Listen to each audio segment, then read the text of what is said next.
Hello, I'm Brad Mueller. I'm a board member at the Brushwood Center at Ryerson Woods. In celebration of spring, National Poetry Month, and Earth Week, I wanted to share with you a poem that was inspired a couple springs ago by a robin family that made a nest next door. The poem is called Last Robin's First Flight. My 6-year-old self was handed the scolding of a lifetime for launching poorly aimed marble-sized rocks in the general direction of an egg-bearing robin's nest, tucked not so safely as the builder assumed, in a blooming lilac bush. 50 years later, I received the unexpected, undeserved gift of first flight. I'm a born-raised Wisconsin kid. The American robin is the state bird, as prevalent as Packer fans. Are there non-American robins? Robin, the first bird not named Daffy Duck I was able to identify by name.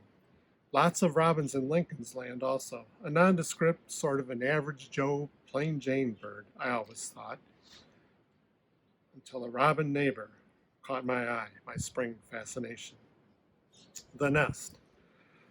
Robin's nest materialized seemingly overnight in our Oak Park neighborhood. Some nests remained for years, unassuming and standard like Berwyn brick bungalows. One such nest was carefully constructed on the intersect where the angled downspout meets the vertical downspout under the soffit of our northern neighbor's house. Fall brown and mortar shaped, precariously perched, it appeared, on its narrow aluminum foundation. Neat, practical, and perfect for a family of 3 to 4. Unintentionally yet conveniently located to allow an unobstructed view from our elevated back door entrance. The family. Mid-May, the clutch was laid. For at least a week, that instinctively dedicated mama robin rarely took a break from her incubation duties. The internet tells me 4 eggs are a common hatch. 3 for sure cracked the world. Did another or more never see the nest's rim? These 3, full of piss and vinegar. Hunger was their early life. Good Lord, they grow fast. All that protein, I guess, delivered faithfully by mom and dad. Feeding time all the time. Did my sons secretly snack on worms as they crawled around the backyard years ago?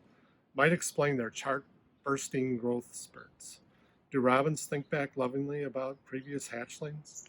I nostalgically digress.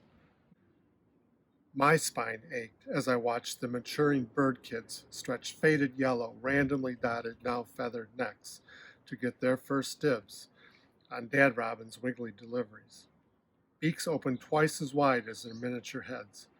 These 3 were not long for the comfort of the perfect nest, ready to enter their suburban wild life. Flight was imminent. Practice flaps and wing stretches preceded the milestone day. My backdoor surveillance sessions grew more frequent. I had to see this through for me and my backdoor friends. Flight day. The morning Saturday sun overpowered the eve's shadow to announce the big finale. So, the other 2 didn't wait? Busted out earlier this morning? Left you behind to figure it out for yourself? I was now having a one-sided, mostly inquisitive conversation with a 2-week-old robin. I found you perched on the edge of the now empty nest. Stiff and tentative, I could sense your young body quivering from my side of the fence. Hour after hour, I checked in on your day. Mid-afternoon, still camouflaging myself with backyard chores. I did get more weeding done than usual. My wife says, thanks. No way was I missing your first flight. Hell, I'm pulling up a deck chair, charging the good camera, and wait this thing out.